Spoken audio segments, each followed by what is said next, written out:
오늘 성경 본문 가운데 우리가 사도행전 16장의 말씀을 보는데 이것은 아시아에서 복음이 유럽으로 넘어가고 세계적인 종교가 되는 놀라운 그런 역사적인 기점에 서 있는 그 부분을 저희들이 함께 보았습니다. 사도 바울은 아시아에서 복음 전하기를 원했어요. 그래서 계속 이제 애를 씁니다. 그래서 6절에 보면 성령이 아시아에서 말씀 전하지 못하게 하시거늘. 사도 바울의 생각은 아시아에서 어쨌든 복음을 전하는. 그래서 사실은 이 기독교회가 아시아를 넘어서 유럽으로 전 세계로 나가는 전환점을 만들어내는 놀라운 은혜의 시간인데, 사도 바울의 계획과 사도 바울의 열정으로 그 일을 이뤄낸 것이 아니라 성령께서 하시는 일이었다. 오늘 보면 예수의 영께서 허락하지 않으셨다 이렇게 말씀하시기는 보면 성령은 예수의 영이고 곧 하나님께서 그 일을 성취시켜 가셨다. 그래서 사도행전을 사도들의 이야기, 베드로의 이야기, 바울의 이야기, 그들이 어떻게 선교 사역을 했는가 하는 이야기로 사실은 쓰여져 있지만 그 내용의 핵심은 성령께서 어떻게 역사하셨는가 그 이야기를 쓰고 있어요. 그래서 성령이 임재 가운데 어떻게 교회가 형성이 되었고 초대교회가 예루살렘의 그런 유대인들 중심의 교회였을 때 큰 박해가 일어나면서 이방 세계로 어떻게 복음이 전파되어 나가기 시작했는가 하는 것을 쓰고 있는 걸 보면 우리의 사람의 계획대로 되지 않는 하나님의 놀라운 간섭과 섭리와 인도하심이 있다 하는 것을 깨닫게 됩니다. 성령께서 아시아에서 열심히 복음을 전했죠. 아시아는 지금 터키 쪽을 이야기를 하는 거죠. 여기에서 지금 그 해협을 건너서 지금 유럽으로 넘어가는 그 이야기가 오늘 본문에 나오는 거예요. 그렇죠?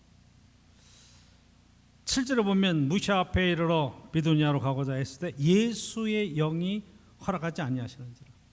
자, 성령께서 전하지 못하게 하셨고 예수의 영이 허락하지 않았다. 그러니까 사도 바울이 열정적으로 최선을 다해서 하는 그 일 속에 하나님께서 막으시고 성령께서 브레이크를 거시고 예수님의 영이 허락하지 않은 상황을 벌였어요.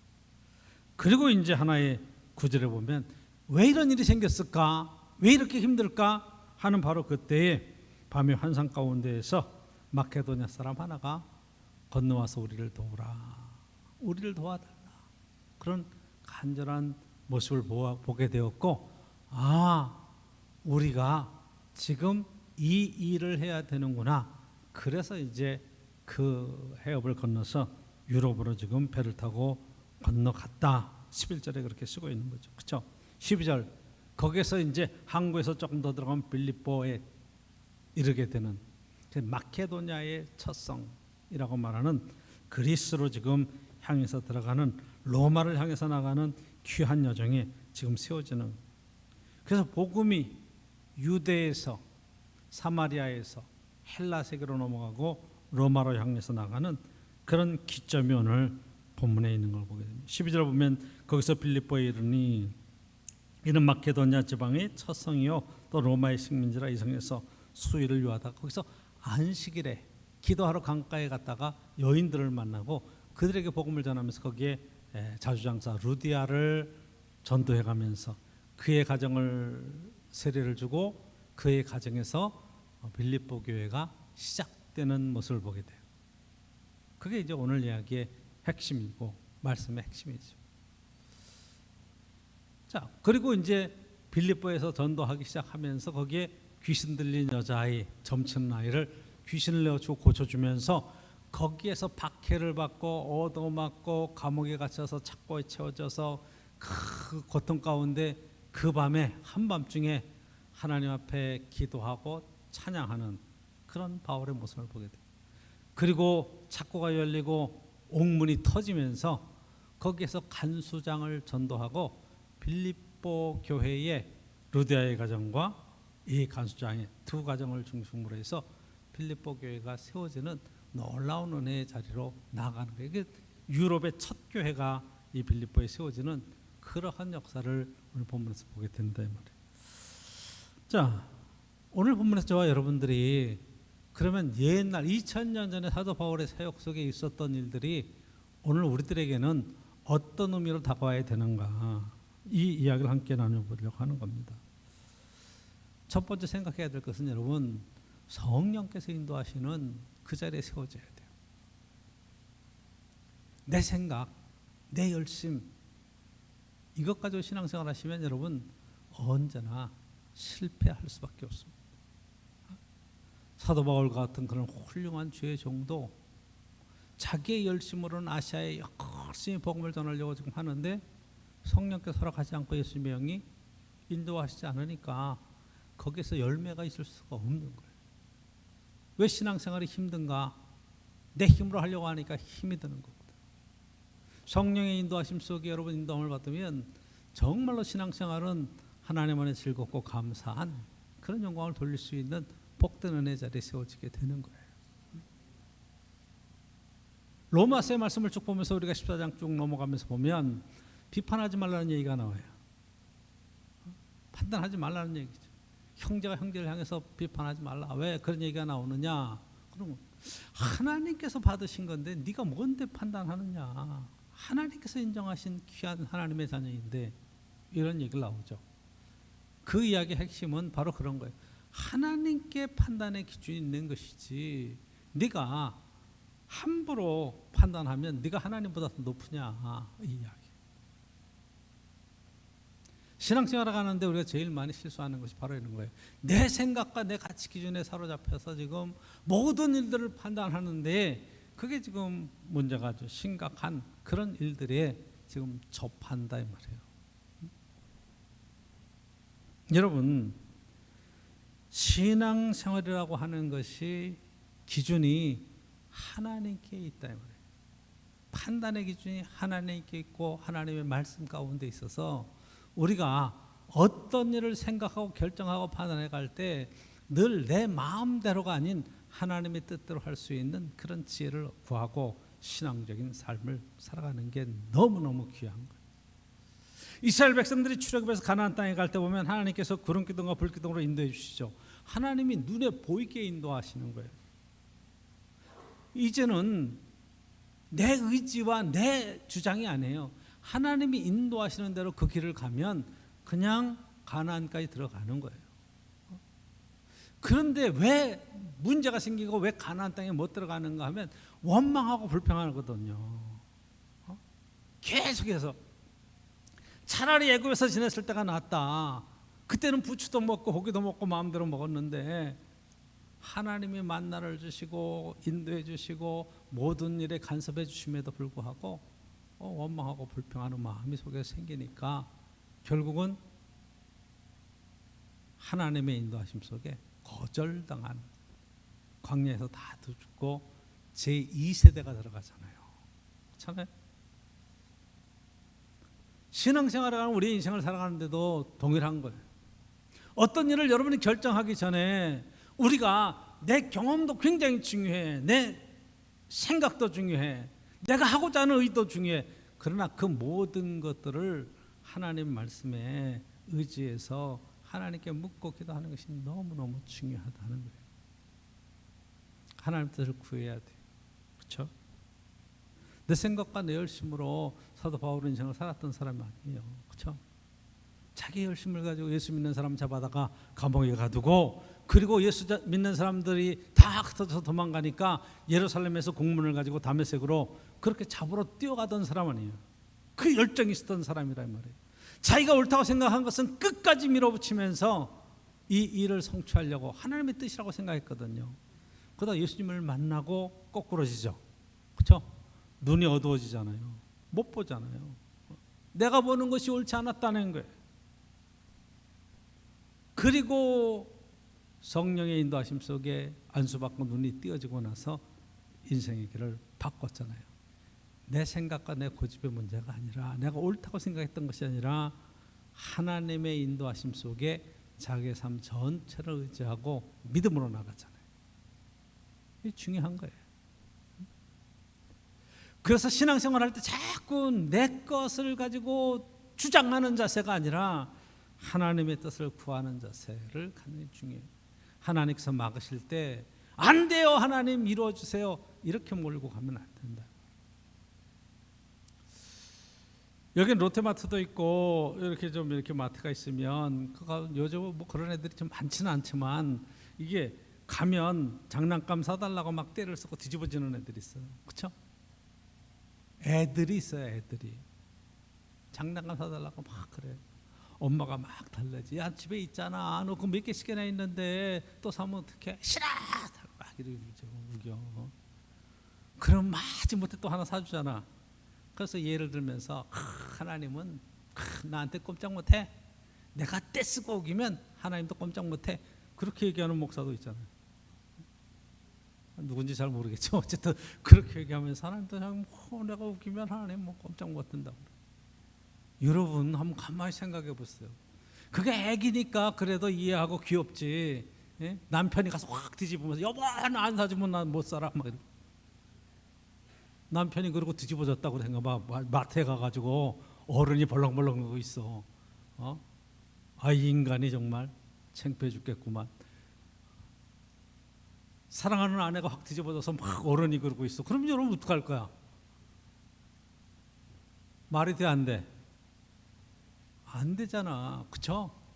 신앙생활 20년 30년 하고 교회에서 지금 목사가 되고 장로가 되고 어쨌든 그런 자리에 올라가 있으면 때를 쓰는 기도를 해야 돼요?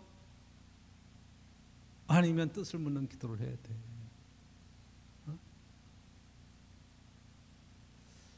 착각하는 게 있어요. 우리가 기도하면 하나님께서는 무조건 들어주셔야 된다, 이런 생각을 하는 거죠. 어렸을 때 여러분 읽어본 그런 이야기들 속에 알라딘의 램프라고 있잖아요. 알라딘. 램프를 막 문질렀잖아요. 그럼 거기에 램프의 신이 쑥 나오죠. 진이라고 하는 신. 부르셨습니까? 뭘 도와드릴까요? 내가 지금 힘들다. 동굴에서 나가게 해달라고 하면 씩 나오죠. 배고프다. 먹을 걸 가져와라. 그럼 주인님 부르셨습니까? 우리는 예수님을 향해서 하나님을 향해서 주님이라고 불러. 부르기는 주님이라고 불러. 주인님 부르는 거예요. 주인님 이것 좀 해주세요. 저것 좀 해주세요. 시키지. 시킨다니까. 뭐뭐 해주세요. 뭐뭐 해주세요. 뭐뭐 해주세요. 다 시키는 거 아니야. 그렇죠? 정말 우리의 기도가 하나님의 뜻을 묻고 하나님의 뜻에 순종해가는 그런 것으로 정말 우리가 한 단계 높여서 좀 성숙한 신앙인으로 살아갈 수 있으면 좋겠다는 생각을 하는 거죠. 지금 계속 묻는 거잖아요. 성령께서 막으시고 예수의 영이 허락지 않으시니까 사도 바울은 이 문제를 가지고 하나님 앞에 그러면 어떻게 하면 되겠는가 하는 그 문제를 갖고 기도하다가 밤에 환상 중에 답을 얻는 거 아니에요. 그렇잖아요. 신앙생활은 그래서 내 뜻을 성취하는 게 아니라 하나님의 뜻을 묻고 하나님의 뜻의 인도함을 받는 거예요. 나는 아시아에서 지금 어떻게든지 해보고 싶어.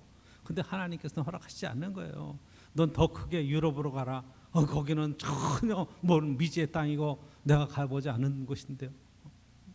그래도 그곳 가라. 하나님의 인도하심에 대한 전적인 신뢰와 믿음의 의지를 가지고 이 신앙의 길을 가는 거잖아요.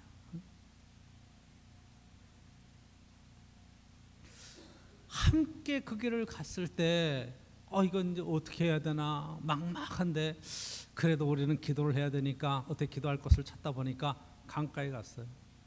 여러분 우린 강 그러면 어떻게 생각을 하냐면 적어도 한강을 생각해. 한강. 그렇죠? 강. 프랑스에 가면 파리에 세느강 그러면 여러분 가보면 깜짝 놀래. 한강 생각하다가 보면 안양천만 하거든. 뭐 요래. 그래. 요단강 그러면 하객천만 하거든. 깜짝 놀래. 이걸 강이라고 그러나. 건기에 가서 그렇겠지만 뭐 물량이 많지가. 요 빌립보에도 강가에 가서 그럴 때 보면 조그마한 개울이에요. 거기에 이제 나무 밑에 이렇게 빌립보 교회가 세워져 있고 거기에 이제 루디아를 만났던 기도했던 장소라고 해서 기념교회가 세워져 있는데 거기서 이제 여인들이 이야기하는 가운데 거기에 끼어서 함께 이야기하다가 하나님께서 그 루디아의 마음을 열어주셔서 거기서 교회가 시작되잖아요. 사도 바울의 능력입니까? 아니, 최선을 다해서 순종해 가니까 하나님께서 일을 이루어주고 성취시키잖아요. 신앙생활은 이런 것들을 경험하면서 믿음이 생기고 신뢰가 생기고, 야, 그래, 하나님께서 인도해 가시는구나. 내 뜻이 성취되는 것이 아니라 하나님의 뜻이 성취되는 것을 보면서 기쁨과 감사가 넘치는 신앙생활을 살아가는 거예요. 저는 함께 여러분들이 신앙생활 하다가 슬럼프에 빠질 수도 있어요. 어떤 사람은 막 신앙인인데도 공황장애를 겪는다고 그러고 막 우울증을 겪는다고 그러고 또 얘기해요. 있을 수 있어요. 의학적으로는 얼마든지 그것도 하나의 질병이라고 얘기할 수 있으니까. 뭐 예수 믿는다고 감기 안 걸리겠습니까? 그런데 여러분, 정말로 우리가 신앙인이고 기도하는 사람이라면 우울증이 와요. 우울증이 와. 내 마음대로 안 되니까 우울한 거 아니에요? 그렇죠? 엘리야가 정말로 하나님 안에서 성령 충만하고 불로 역사할 때 그렇잖아요. 불로 역사하시는 하나님이 참 신이다. 그리고 갈멜산에서 얼마나 열심히 역사를 했어요. 바알 선지자 850명과 함께 기도하면서 그 능력의 하나님을 보여주고 막 마차 앞을 뛰어가면서 대단한 역사를 했는데, 자기를 죽이려고 하는 왕비의 그런 계략을 듣고 낙심했어. 이만큼 했는데도 내 공로를 인정하지 않고 이런 시련이 온다는 게 말이나 되냐. 그리고 도망가죠. 도망가요. 그리스도인가에 들어가서 여러분들이 그 어떻게 하는 걸 봐보시잖아. 하나님, 차라리 죽여주십시오. 차라리 죽여주십시오. 내 생명을 찾고 있습니다. 로뎀나무 아래서 안타까워하는 그 모습을 볼 때 하나님께서 얘기하시잖아요. 사람들이 다 주의 종들을 잡아 죽이고 겨우 나만 남았습니다. 그랬더니 하나님께서 엘리야에게 하신 얘기가, 아니다. 바알에게 무릎 꿇지 않은 사람 7,000명이 남아있다. 너 생각은 너 혼자 한 거 네가 잘난 거 같지? 아니야, 7,000명이 있어. 7,000명이나 있어. 하나님께서 위로하시고 먹이시고 힘을 주셔서 사명을 감당하게 하죠. 3가지의 사명을 주잖아요. 낙심할 수 있어요, 우리가. 그런데 하나님 앞에 부르짖고 기도하면 하나님께서 응답하시고 힘을 주시고 용기를 주시고 극복할 수 있게 하시잖아요. 능력을 주시는 주님 안에서 할 수 있잖아요. 내게 능력 주시는 자에서 내가 모든 것을 할 수 있다라고 말하는 그것은 풍부에 처할 줄도 알고 빈곤에 처할 줄도 알아. 어떤 상황 속에서든지 배고픔과 배부름 속에서 어떤 상황이든지 낙심하지 않고 교만하지 않고 하나님 안에서 내가 맡겨준 일을 최선을 다해서 감당할 수 있다. 그 얘기예요. 신앙이 있는 것 같아도 어떤 때는 배부르면 여러분 잘난 체합니다. 높아지면 말이야 자기가 잘할라서 그런 줄 알고 으쓱으쓱하다가 뚝 떨어져서 가난해지고 배고프고 그러면 하나님이 날 버리셨네, 나 이제 못하네, 뭐 시험에 들었네, 뭐 이런 사람도 있어요. 거꾸로 어려울고 힘들 때는 막 기도하면서 열심히 하나님 앞에서 하다가 축복받고 이제 잘 돼서 여유가 생기고 하면 즐기느라고 신앙생활 안 해. 왜? 아우, 내가 하나님께서 축복받고 뭐 이제는 노리고 살아야지 뭐 이러면서 안 해요. 아니, 그런 건 상관없는 거예요. 그리스도 안에서 하나님의 인도하심 속에 내게 맡겨주신 그 일을 최선을 다해서 감당하는 것이 너무너무 중요한 거예요. 시험에 들 시간이 어디 있습니까? 우울할 시간이 어디 있어요? 지금 정신 차리고 뛰고 열심히 살아도 지금 시간이 없을 판인데.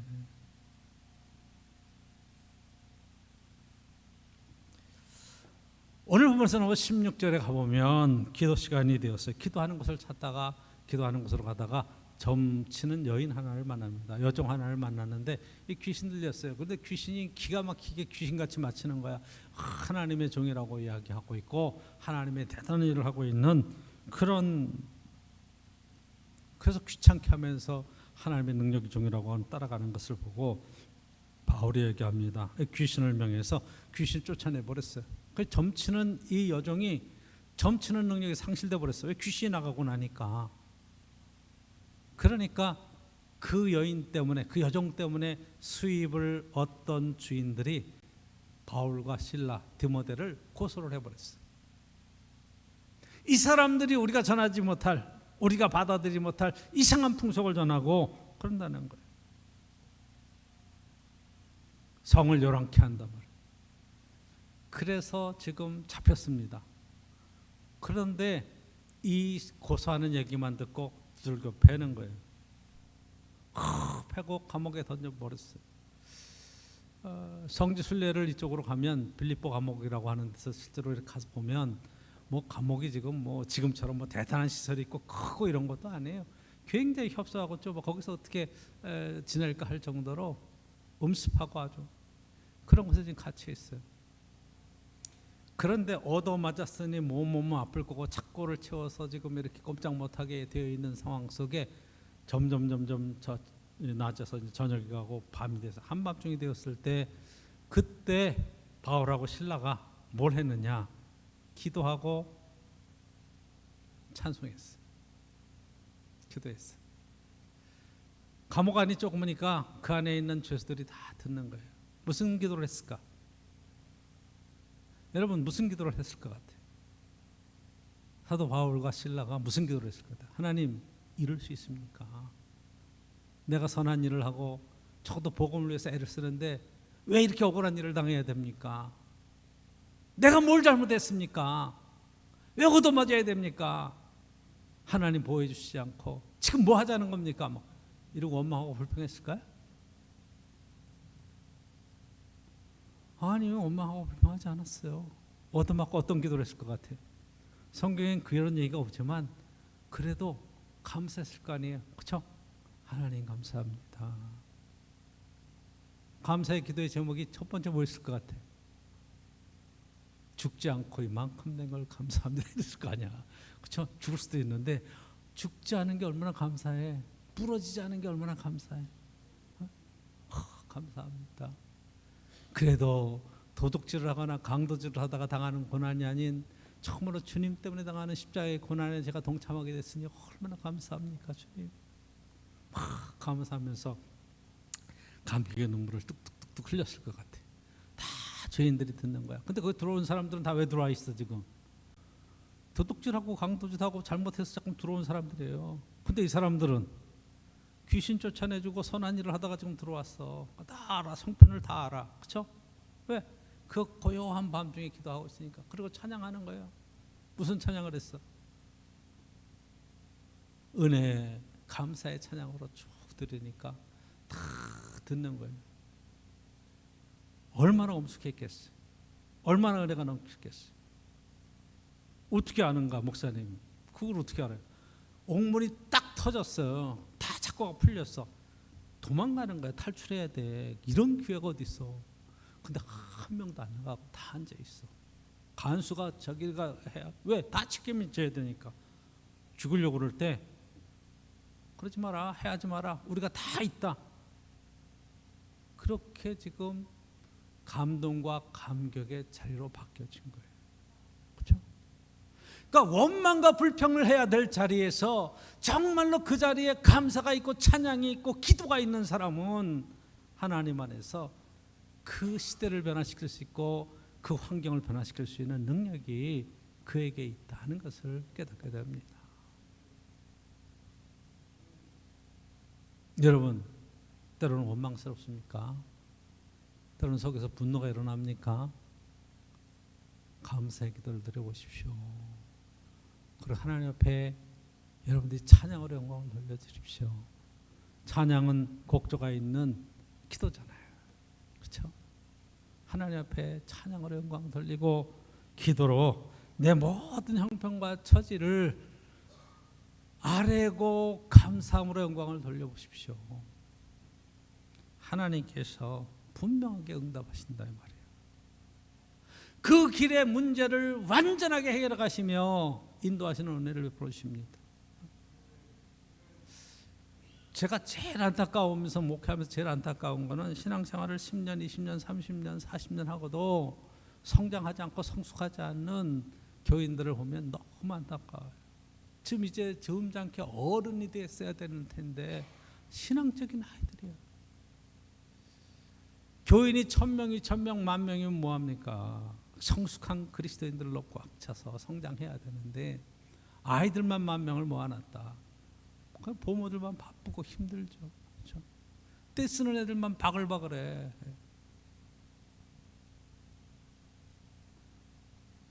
에이, 목사님 요즘 기분 나빠서 교회 못 나가겠어요.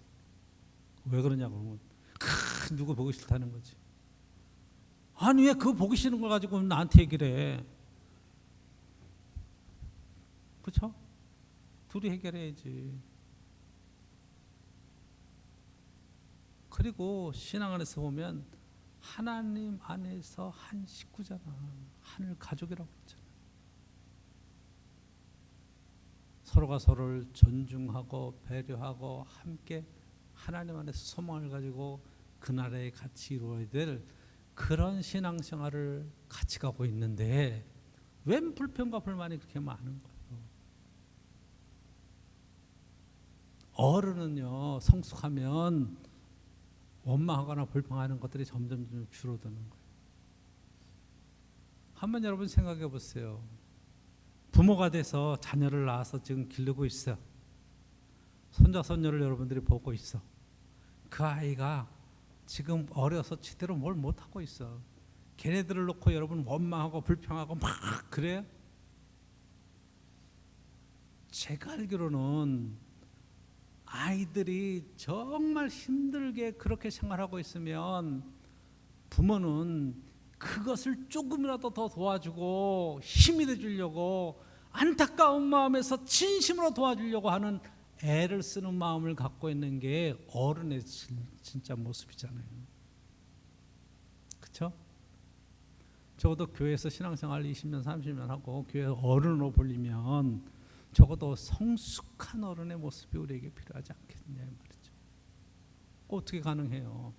오늘 본문에서 보니까 환경의 문제가 아니더라 이 말이에요. 억울한 일을 당하고 고난을 당하고 그럼에도 하나님 앞에 감사하며 찬양하며 그 문제를 하나님께서 해결해 가시는 놀라운 은혜를 간증으로 나타낼 수 있는 사도 바울의 이 유럽에서의 선교 사역의 모습을 보면 여러분 환경을 탓하고 되어진 일들 속에 원망과 불평 속에 생길 때라도 그것을 감사로 변화시킬 수 있는 놀라운 신앙의 축복이 가운데 들어있잖아요. 진심으로 감사할 수 있기를 주의 이름으로 축복합니다. 어떤 상황에서든지 함께 기도해 갈 수 있기를 간절히 축원합니다. 바뀌어져야죠. 근데 이게 어떻게 바뀌어요? 여러분 조금만 성장하면 바뀌는 거예요. 6살, 5살 뒤집어질 수 있어요. 근데 여러분 10살짜리가 뒤집어진다 그러면 심각한 거야. 그렇죠? 이제 고등학교 학생이 되고 고등학생인데 자식인데 얘네들이 뒤집어진다. 참 감당하기가 힘들죠. 그런데 성숙한 게 필요한 거예요. 성장하는 게 필요하다.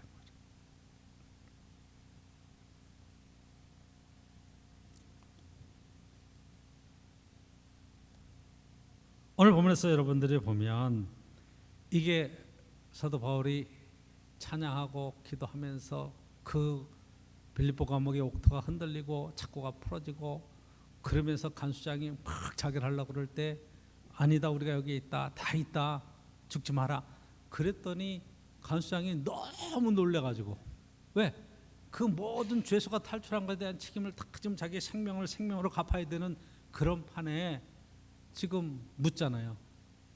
선생님들 우리가 어떻게 해야 구원을 얻으리까 그러잖아. 우리가 어떻게 하면 되겠느냐. 근데 사도 바울이 유명한 얘기를 하죠. 주 예수를 믿으라 그러면 너와 네 집이 구원을 얻으리라. 예수 믿으면 돼. 여러분 예수 믿으면 됩니다. 오늘 본문의 결론이 예수님을 믿고 의지하면 길을 막으셔도 돌아갈 수 있어요. 하나님께서 우리의 가는 길을 막으셨으면 돌아갈 길을 열어놓으시고 그 길이 더 귀한 길이고 축복의 길인 것을 깨닫기만 하면 원망과 불평 없이 그 길을 갈 수 있습니다. 할렐루야. 그렇죠? 한 길을 막아놓으셨으면 다른 길을 열어놓으시는 하나님의 놀라운 은혜가 그 가운데 있는 거예요. 그러니까 그 간수장이 막 그 바울을 데려다가 그 일행을 데려다가 집에 가서 씻기고 다 해서 먹이고 그리고 그 밤에 그 온 가족이 세례를 받고 믿게 됐어요. 할렐루야. 그렇죠? 고난이 생명의 축복으로 돌아온 거죠. 그렇죠? 빌립보에서는 이 두 가정이 그렇죠? 루디아의 가정하고 간수장의 가정이 거기서부터 교회가 시작되는 출발점. 그러니까 초대교회는 어떻게 출발되었느냐? 바로 이렇게 은혜 가운데에서 하나님의 살아계신과 능력을 경험하면서 거기에 헌신한 어떻게 하면 구원을 얻을 수 있겠느냐 하는 이 헌신이 있는 사람들이 중심이 돼서 회복된 거예요. 그래서 이 뒤에 사도 바울이 가는 모든 곳에 이 빌립보 교회가 얼마나 계속 선교비를 후원하고 이렇게 도와주고 그러는지 몰라요. 많아서 하는 게 아니라 이들은 은혜를 아는 사람들이었기 때문에 자기들에게 갖춰준 그런 기회에 예루살렘 교회가 고난을 당한다든가 또는 사도 바울의 선교 사역지에 어떤 시련이 있다든가 감옥에 갇혔다든가 그러면 선교비를 해서 쭉 보내주면서 그 사역을 끝까지 도왔던 그런 모습을 보게 돼요. 오늘도 마찬가지. 저와 여러분들이 은혜를 깨닫고 알고 믿음이 성숙하고 나면 우리가 어떻게 하나님 안에서 우리의 삶을 살아내고 헌신해 갈까를 아는 그런 자리에 세워지는 거죠.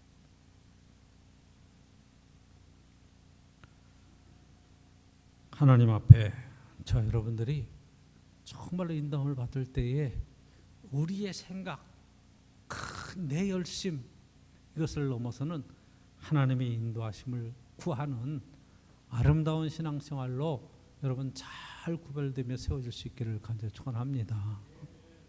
내 의지가 중요한 게 아니에요. 그 의지가 하나님의 뜻하고 일치가 될 때, 그렇죠? 하나님의 인도하심 속에 축복으로 다가올 때 그것이 하나님께서 쓰시는 놀라운 기회가 된다는 것을 꼭 기억하시고 하나님의 영광 돌리는 귀한 은혜가 있기를 축복합니다.